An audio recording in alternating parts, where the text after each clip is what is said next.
Hello, it's week 22 of season 5 of the Andy Griffith Show. This week's episode title is If I Had a $250,000. Barney, I'm down at the train tracks running off some hobo and I find a black suitcase down there. So I take it to Andy in the courthouse and Andy calls Den down at the train station to say if anybody comes looking for it, that we've got it. And Andy tries to get it open to see whether there's any identification inside. And I say, you mean you want to open somebody else's suitcase? You gotta be kidding. How'd you like somebody going through a suitcase of yours? Rummaging through your socks and shorts? I like to think that when I put on an undershirt, Mr. Goss down at the laundry was the last one who touched it. I'm just sanitary. It happens to be the way I was brought up. My mother was the same way. And Andy can't get the suitcase open, so he takes it over to Goober at the filling station. And Goober gets it open, and he and Andy see that it's full of money.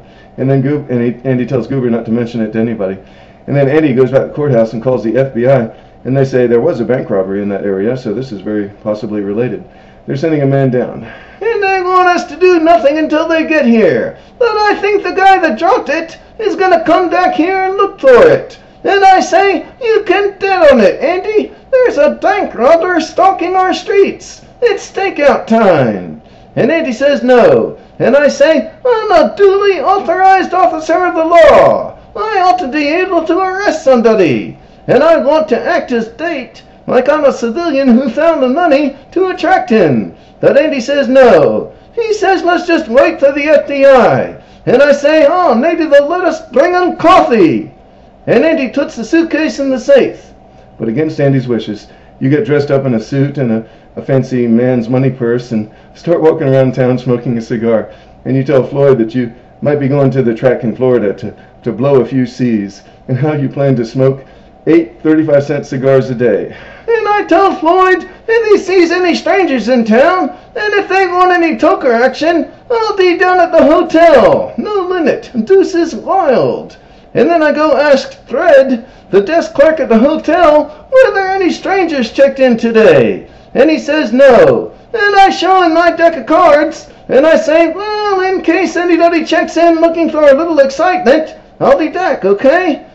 And Andy finds out that I did that, and he's not happy about it. And he says again, stay out of this. Meanwhile, Floyd is giving a stranger a haircut, and he passes on your poker message to him. And the guy says, yeah, he's interested. And then the FBI guy comes into town and introduces himself to Andy at the courthouse.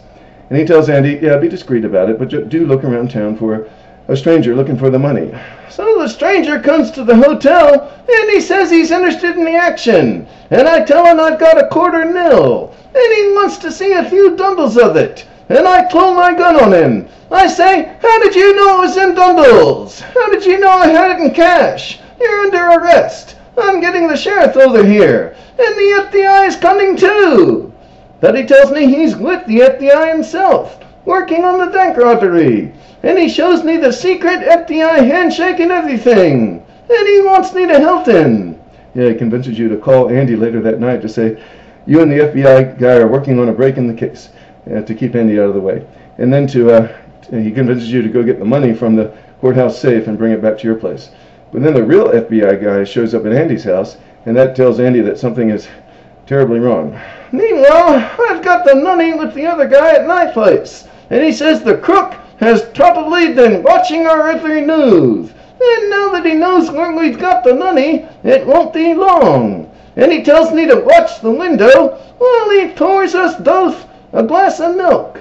But he puts some knockout drops in your glass of milk, so once you fall asleep, he tries to abscond with the suitcase, but Andy and the FBI guy meet him on the way out and arrest him. And Andy puts you to bed. And later, Andy is mad that I didn't stay out of it. And I say, Andy, the man identified himself as an FBI man. He gave me the handshake and everything. And then Andy tells me to take the gun out of my pants. And I do, but it goes off. But I'm not hurt.